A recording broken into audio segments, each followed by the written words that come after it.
Hello and welcome to the AFL High Performance Podcast. My name is Jack McLean. I'm your host, and today I'm lucky enough to have Matt Don, the founder of Don Strong Performance. Welcome, Matt. Thanks for jumping on, mate. This is my second face-to-face interview. So thanks for having me. Yeah, I'm sure you're stoked to have me after Sam Newman. I'm sure I can beat that. Fun home, which is nice, and we've got Mitch in the background. Everyone should look at this significant setup we've got going on it, even though it's a house setup, the tech that we're rolling. We've got 3 tripods, a Netflix standard cinema video. So this is going to Hollywood basically, but looking forward to this chat. For those tuning in live, feel free to send in some questions. This is going to be all around strength and conditioning coaches that want to develop their own brand, their own side hustle, as well as coaches that want to work in pro sport, whether it be AFL, soccer, NBA, whatever it might be. The tips will apply. But Matty, I guess first time we met, I remember Nathan Harris tapped me on the shoulder, said, I've got a gun-ho strength and conditioning coach. He's working with developing footballers, and he's keen to work in the men's sector, in VFL men's. And I said, yeah, absolutely, Nath, bring him down. And obviously you were with us in that premiership season, interning at Casey Demons. And we've stayed in contact ever since, mate. What's the last few years, I guess, been all about for you? So basically myself, I've been building out my business. And again, as I said, side hustle while still working with some pro sport teams in terms of down at the Coast Talent League at Stingrays last year. And then also within AFL Southeast programs at Southeast Juniors. So that's been majority of myself. Also been doing some community outreach, working with local teams and bringing the elite of sports science down to the community as well. Fantastic. Busy man. Yeah. Had obviously there's a few different arms to my business, all strength conditioning. However, looking at private stream, working with clubs and having some partnerships as well has been really instrumental to what I do. And has really kind of created, increased my reach and allowed me to, build a bit of a community and build a bit of brand. Fantastic. Yeah. So from a, I guess, goal point of view, if we look at forecasting like 6 months time, around January next year, everything goes perfectly well for you for the rest of the year. You've got plenty of momentum behind you, both with Don Strong Performance, but as well as your pursuit in working in pro sport. What would that look like? Paint that sort of picture for us. Yeah, so we had a bit of a chat over the phone yesterday, of course, before this conversation, kind of spoke about obviously the challenges of pro sport and, just from a life sense as well. Your first kind of contract in pro sport typically isn't too big and you need to build a business along the side, but also a business that you're definitely not redundant in, but a business that you can, works a bit on autopilot and you have some systems so that you can, actually give to your pro sport team as well. Because certainly in the past, I've, had a pro sport team, been working with a team, and then the business wasn't looking good and, I wanted to go back into business. Whereas, so for myself, the next 6 months, it's really about freeing up my space and making a good semi-private model in the gym and out in speed sessions, as well as having some community partners that will allow me to go apply for jobs with a bit more ease around my just personal position, really.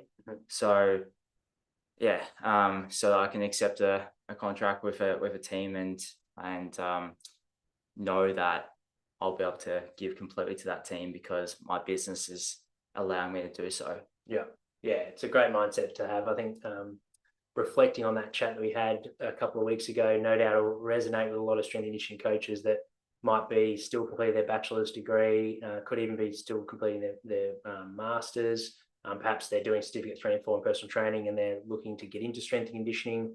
However, where you are in your sort of developing stage as an S&C coach, that full-time contract, if it is pro sport, can take anywhere between 4 to sort of 8 years, which is a long time. And typical contracts you'll get, like you mentioned, you need to have another revenue system to be able to survive, because you're probably going to get anywhere from, certainly in my experience, $500 for the whole season, preseason season, up until maybe 5-10 grand. So realistically, that's petrol money for where these clubs are located. So I think it's a great thing these days that it is so accessible to build a brand, build presence like you've done with Don Strong Performance, and then ultimately climb the ladder of pro sport while still working and honing your craft, because all the work that you're doing in the community, you're practicing your communication skills, you're practicing from a queuing perspective, your coaching eye, like we sort of referenced, rather than working at whether it be Coles, working at the cinema, which is nothing wrong with those gigs, but you're not growing as a coach. So you can make, if not the same amount of money, hopefully more money if you set it up a smart business, and you're also enhancing your coaching skills as well. So it's a bit of a win-win, really. 100%. For someone that has been thinking about it, perhaps they are working at a job that isn't relevant to their craft, and they do want to start making some money while also working at a community sport or a state level sport. So they've got a commitment of 2 nights a week, let's say, in game day. Where did you start with Don Strong Performance? What was some of your first steps to, I guess, launching the business? So first steps, so I did go out and get my Cert 3 and 4 as a 19-year-old. Yep. Did a personal training just out of a local gym for a short stint. Then after that, decided I wanted to go into the degree. But I also actually did a massage course and got back into working with teams as a sports trainer. Right. And So I was a bit, because I was actually tossing up between whether I was going to try and go become a physio, and I felt like the massage and the sports training background may have helped with that. And then throughout my massage course, I was kind of thinking that I found out that basically strength and conditioning coaches have a really big part to play in return to play, like yourself down these, and also that rehab kind of side of things, working with other allied health professionals. So that brought me back into the sports science degree. I moved from Vic Uni, where I was, to Deakin, and then finished my degree there. But you mentioned Nathan Harris at the start, and for me, he was massive, because probably wouldn't have a career without him. Yeah, right. He found me sports training at Berwick Football Club, and doing the massage and rub downs there and all the taping. Yep. And he was a development coach, and he was like, so you're doing this at the moment, but what do you actually want to do? Because I'm sure this isn't where you want to end up. Yeah. And I was like, well, fine enough. Sport and exercise science. I'd rather be out there running the warm-ups. And I got my first gig with, I think, the Metro championships we had with It was through Nathan. Yeah, through Nathan. Yeah.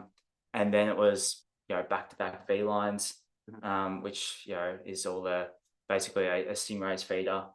And then it just kept on rolling through. Then it was it was Casey Demons. Then it was Stingrays. Now it's back at the Southeast Juniors. Yeah. So really lucky to basically have just kept on saying yes and putting myself in the best opportunity. But going back to your question, I think it's about networking, saying yes to putting yourself in the right opportunity, and just making sure that you just go out there and coach and find opportunities to coach, because that's where you're really going to learn is just getting out there and applying that trade. What did you reckon Nathan saw in you that to sort of probe that question? Was it had you been there at the club for a while? Like, what was the relationship with Nathan prior to that? Is that the first time you guys worked together? Or That's a really good question, actually. That was the first time we ever worked together. Yep. I think because he was the reason you came down to Casey as well. So he's obviously absolutely invested in you. Yeah, he was. Yeah. He was. Haven't heard from him because he's shocking with his phone, so wouldn't know what he's doing the last 6 months. But now you're away now. Yeah. But exactly. But I think it was just him, to be honest. I think that's just how he was geared to really help people, and I mean, Yeah, it is big for me. So I think as strength and conditioning coaches, you can look for models and mentors within within your field. But honestly, I modeled a lot of my coaching off of him, and how he interacted. And I think he's a really great storyteller.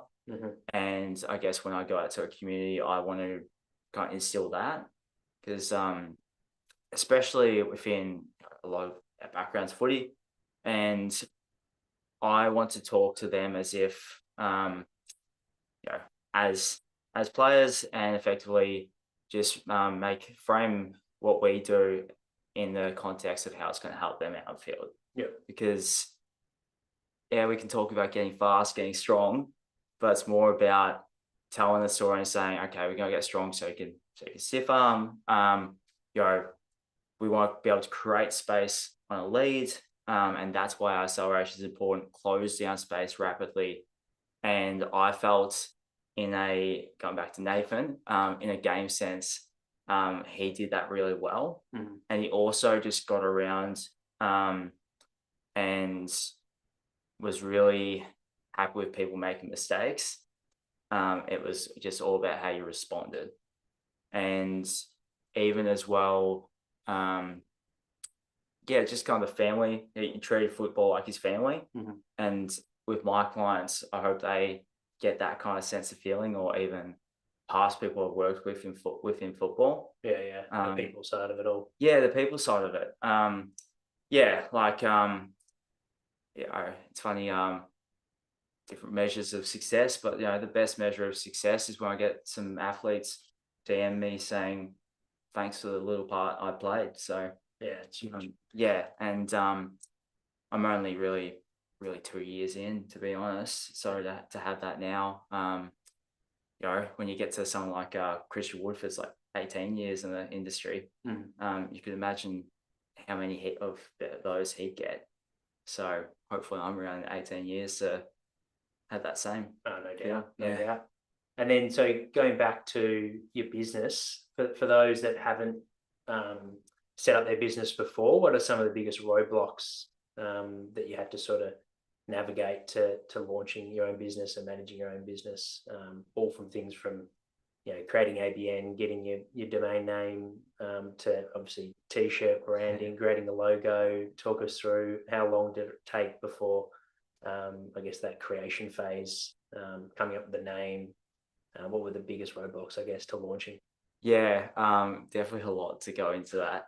And yeah, so I really lucky to have good mentors, and even like yourself to talk to in regards to that, which has been good. But I think the biggest roadblocks has been just, I guess, staying disciplined within the business. Probably you don't realize how much there is in terms of like tracking finances, even emailing, creating like lead templates, and lead magnets, and trying to get comments, and trying to get just trying to generate some buzz, and also how to sell without selling out either. Has been a really big thing for me. Probably one of the biggest challenges for us as coaches. 100%. Like you say with Nathan, that all coaches, strength and conditioning coaches, tactical coaches, are in it for the people, to help as best as you can. Where at first, probably our association with salesmen is that it's cheesy. It's just, but ultimately, for us to make the biggest impact with people that we truly believe we can help, they need to be able to be sold onto the program. So we can't run our business unless we make money. Unless you make money, and we can't help people unless we do that. Yeah. So there's definitely got to be that fine line. And obviously we still want goodwill to be kind of above profit. And I think I did some work with Athletes Authority and their CIP, and Carl Goodman was really good for me in terms of that aspect, and done some work with one of his mentees, Alexander Sandalis, as well, and just reframing sales as leadership. Because really, ultimately, if they come in with, like, they're coming to you for a reason. If they are, if they're slow, if they're getting injured often, if they're getting kind of bullied in the contest, they're coming to you for a reason, and you're doing them a service by leading them towards the right option. Oh, 100%. So, and as much as that's technically sales, you need to get a bit more comfortable with that. And yeah, it's all about having that belief in your own services. Yeah. And if you don't have that belief as well, I guess, yeah, just make sure you've done the work. And it comes, you get better at your craft, and that confidence will come. Exactly. It's just like playing, playing footy. And I talk to the athletes that I work with. I don't tell them to go stand in front of a mirror and say, I'm strong, or I'm fast. It's, I'm fast because I've worked on my speed for the last 12 weeks. I am, going to be physically dominant out there because I've done this with Matt Don. Yeah. Same with us. It's, I believe I'm going to be a good coach because I've had Jack McLean in my corner. I've learned some stuff off Lockie Wilmot. I've, had Nathan Harris to model myself off. I've, worked, done some stuff with Woody. Like when I have, those people around me who have done what they've done, it becomes almost hard almost hard to fail. Because I've just heavily invested in getting really good help. Set yourself up to succeed. It's it's great. It's an awesome mindset. I think no matter, like you said, if it's a football listening in, you can't just be all rah-rah in front of the mirror and try and pump you up. That might last for 10 seconds, that confidence, but putting in the work can apply to anything in your trade, and that confidence will come through getting better at your craft. Going back to the sales aspect of it, it's a good way to break it down. I guess if you're setting up your business, you've got your marketing, then you've got, which is that lead magnets you're talking about, so building leads in, which is you've built up social media following. Obviously, you mentioned email lists, so it sounds like you got a newsletter of some sorts, or you're emailing and you're gaining emails as well. Then you've got your sales from a conversion point of view, and then ultimately, probably the easiest part for a coach is the programming and doing the work. Obviously, you've done mentorships before, and you've done was it the Athletes Authority that you mentioned? That's there as well, CIP. What's the hardest phase, do you think, for a coach to set up of those three? If we break it down to marketing, sales, and then the programming coach, where do you spend the most amount of time for a new business? For a new business? Yeah, just launching. Let's say maybe you're in its infancy, they've just launched their business and they're putting those systems in place.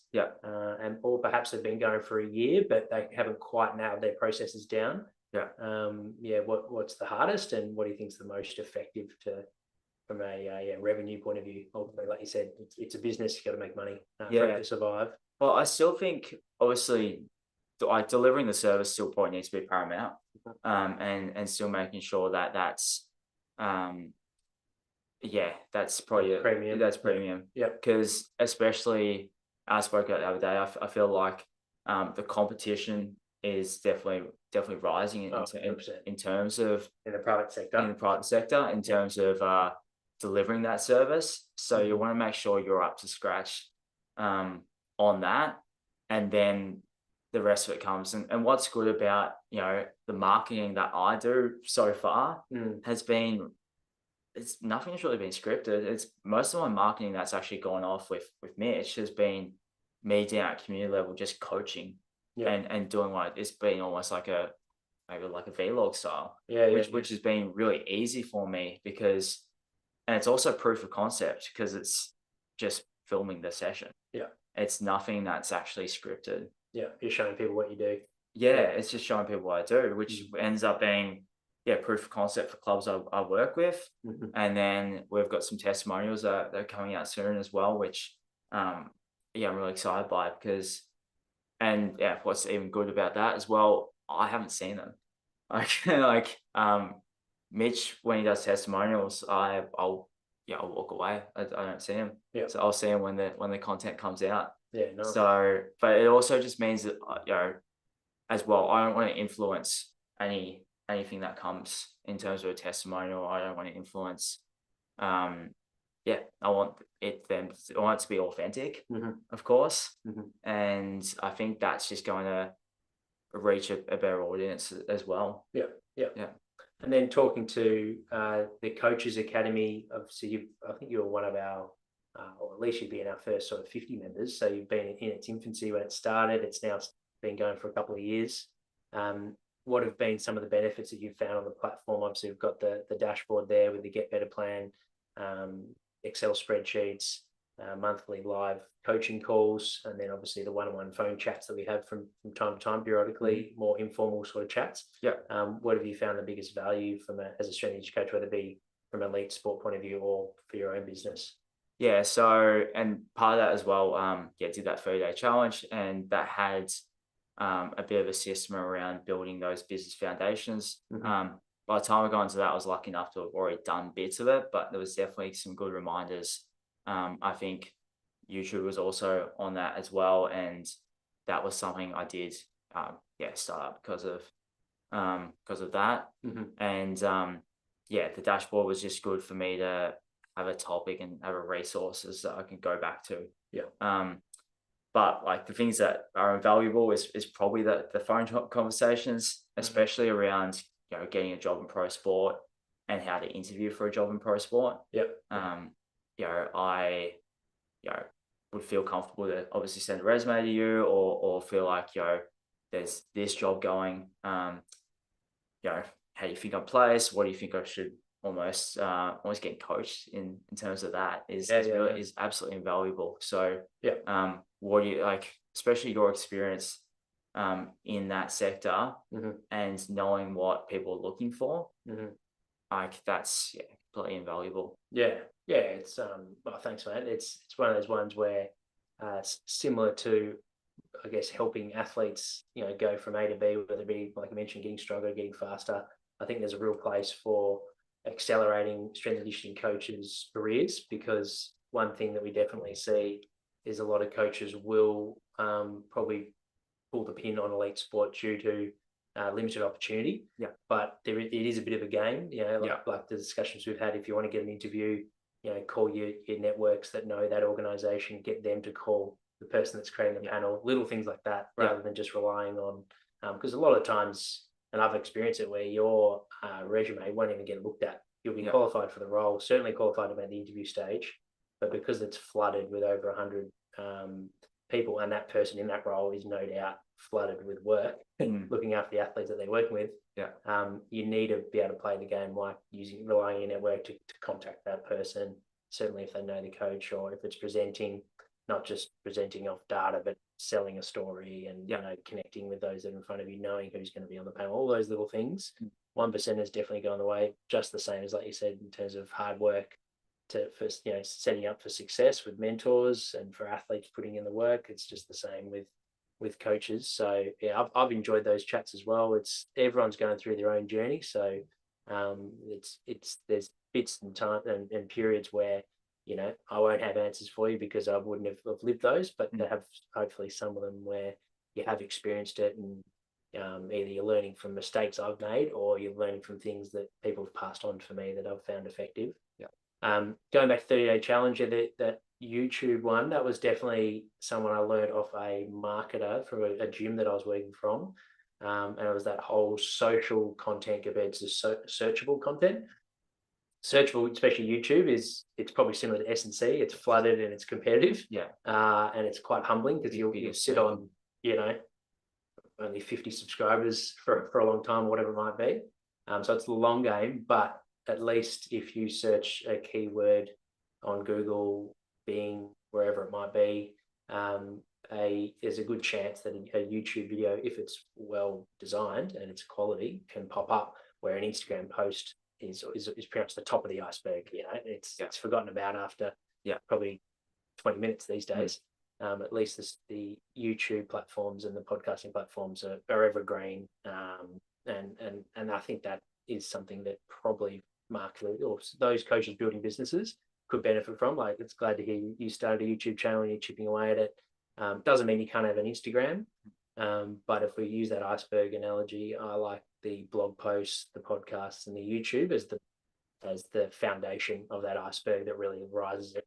And the Instagram and live videos like we're doing now, TikTok, Facebook, and those sort of things are sort of that top of the iceberg to allow everything to be seen. So no, you've set up a robust business, mate, and it's your work ethic that is what is no doubt going to mean that you're going to be in this industry for a very long time, which is pleasing to hear because you're passionate about your work. Obviously, Nathan saw the coach in you that wants to help others, whether it be strapping ankles and doing rub downs. That's fantastic. I had no idea about that's where it all started, mate. But Exactly right. So, I know you're gung ho with the way you helped out at Casey, or all in. You were willing to do. No job was too small, which reminded me of my first experience at Box Hill Hawks was exact same, just there to help out and help the program as best I can. Rocking up to game days, that's fantastic. We've talked about your business side of things. Talk us about pro sport. What would be the dream? What role would it be? Would it be the strength and power coach, high performance manager, athlete development, working with younger players, injured players? Talk us, what would be your favorite role, do you think, from a full-time point of view? Still probably strength and power coach. Yeah. I'm not. Look, we'll see where the industry, I guess, ends up in let's say 5 years, around that mark. But yeah, there's certainly more avenues than there used to be with the private come around. And I guess part of why I enjoy talking to you so much as well is 27, closer to 30 at the moment. There's going to be just aspects I want in terms of my own life. As well. Personal goals and professional. Yeah, personal goals outside professional. And as much as I love coaching and Coach Don, there needs to be some time for Matt Don at some point. So I think that's where a strength and power coach comes in, probably rather than going. And plus your high performance managers, you look at PhDs and at the moment, and it's even at VFL level assistant, PhD there. So it depends on I guess that. So I feel like for me, probably that strength and power role, or like the strength and rehab role as well. So it's probably where I'm looking for, but I'm definitely passionate about as I said, about the community, about giving back to local. I guess I see both. I think they both have their own challenges. I think when you're at the pro sport level, you're trying to squeeze the lemon and get the most out of it. Obviously, and it's a environment where it's a bit more closed and those athletes are there to be athletes. Whereas you go back to the community level when you're dealing with other stuff there, there might be night shift workers and that's why they've got terrible sleep, or they've just got other have home lives that have give different issues as well. And then you get them, and then they're hard to coach as well. So both offer different challenges. For sure. And you mentioned the passion for potentially going down the more medical side, physiotherapy. Is that something you're still thinking about, or you think you're sticking with the strength and conditioning and sports science? I think I'm locked into strength and conditioning and sports science. I think strength and conditioning coaches need to delve a little bit into that to help out physios and to help out other professionals. And certainly in the private stream, I know like a lot of private companies are going towards obviously a holistic facility. So having a place, and it makes absolute sense, especially with I think the economy at the moment, as we spoke about. I think people are trying to get more value out of a place, and they're looking for services to be bundled together. So you want to step into a place and know as an athlete that's a one-stop shop and you've got everything there. So if that is something that I may go towards in the future, a private space, I'd probably want to have some at least foundational knowledge so I could quality control on some of those key areas around nutrition, around obviously strength conditioning, around rehab. Obviously I'm not gonna know everything, but at least have some quality control so I can know what's good and what's getting soul shit. Yeah. Getting the basics and being, I think that generalist approach. Yeah. Early on in our career, which I still see myself in that phase, is important. I think it's a good one because particularly depending on your environment. Like I'm lucky enough where there is a dietitian, sports psychologist, but in other environments, you're the guy. You know, you've got your skills coaches, and then you've got a strength and conditioning coach. Yeah. So you do need if you want to make the biggest impact, I guess, and help the environment. Asking questions around nutrition, sleep, stress, what are they doing on a recovery basis? Because you're that point of call, and if you're not asking those questions, then probably no one is. Yeah, 100%. So, and like you mentioned, development pathways, they don't have as much support as a pro athlete. So you probably can make a bigger impact in their whole life and how they manage their life. What about from a I guess a self-development point of view? How do you like to sort of hone your craft? We've talked about, I know you do some Olympic weightlifting, so obviously that's an area that you like to focus on. You've done courses in the past, so how do you sort of manage your work-life balance, like we talked about, but then also keep moving the needle in your own development? What's your favorite way to get better as a coach? Yeah, still working out the work-life balance, to be honest. But I guess with I am always trying to at least put myself through a lot of the stuff that I put my athletes through. So at least still treating myself a little bit like an athlete. As much as I'm too busy coaching sport to be playing sport at the moment, and the times don't match up. But so trying to at least have a sense of feeling what they feel is pretty important to me, and that's personal development as well in terms of my own physical health. In terms of personal development for the business and coaching, most of it's probably still around the business at the moment. But I'll do I'll do coaching. I'll do coaching upskill when I see it. I've done a fair bit, so I'm a bit more selective around my coaching upskill at the moment. But that's good. I can't just say yes to every workshop. Whereas the business side, I'm still definitely feel as if I'm gaining stride in that, and going from a beginner to hopefully intermediate at least.